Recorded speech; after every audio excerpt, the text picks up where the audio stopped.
Vous voyez ce drapeau? Le drapeau palestinien. Il y a un an, Sébastien Delogu l'a brandi dans l'hémicycle devant toute l'Assemblée nationale. Un geste simple, mais qui a tout changé. Il a choqué, dérangé, provoqué la colère de ceux qui n'acceptent pas qu'on parle de la Palestine autrement qu'en défense d'Israël. Depuis ce jour, Delogu a subi pression, sanctions, menaces et moqueries. Tout ça parce qu'il a osé dire la vérité qu'on veut cacher. Vous allez voir dans cette vidéo, un élu qui défie le silence, dénonce l'injustice et met le gouvernement face à ses responsabilités, un moment rare et explosif à ne pas manquer. Il y a un an, jour pour jour, je brandissais le drapeau palestinien dans cet hémicycle. Comme tant d'autres Français, j'ai été sanctionné, intimidé, menacé et même moqué. Je vous ai vu vous moquer car je trébuchais sur des mots, mais moi au moins, mes valeurs n'ont pas titubé. Ah, vous qui êtes si instruits, si intelligents, cette belle société si parfaite, si mesurée, qu'avez-vous fait face à l'horreur à part tenter de faire taire celles et ceux qui dénonçaient le génocide? Après 20 mois d'images abominables, d'enfants démembrés par des bombes, d'enfants écrasés sous des décombres ou brûlés dans des brasiers géants, 20 mois durant lesquels l'appareil d'État a déployé une répression sans précédent, nous pensons à celles et ceux qui ont bravé la censure pour continuer à faire vivre les principes de notre République. Comme cette enseignante suspendue pour une simple minute de silence en hommage aux enfants morts en Palestine. Depuis 20 mois, l'horreur est relativisée, niée ou silenciée, et pourtant la terrible vérité éclate aux yeux de tous.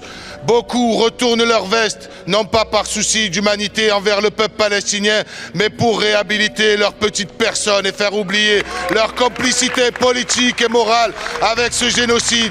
Mais peu importe au fond l'hypocrisie de celles et ceux qui ont dépensé leur énergie à nous faire passer pour des antisémites, tant que les voix du monde entier s'unissent dans l'urgence pour faire cesser le martyre du peuple palestinien. Car aucun innocent assassiné ne reviendra. Mais la France peut encore agir pour sauver celles et ceux qui survivent à Gaza.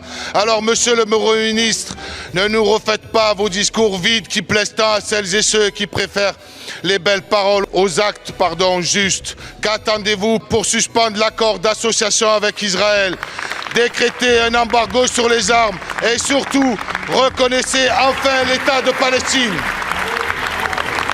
Je vous remercie. Ce n'est pas en violant le règlement de cette Assemblée que vous servez la cause palestinienne.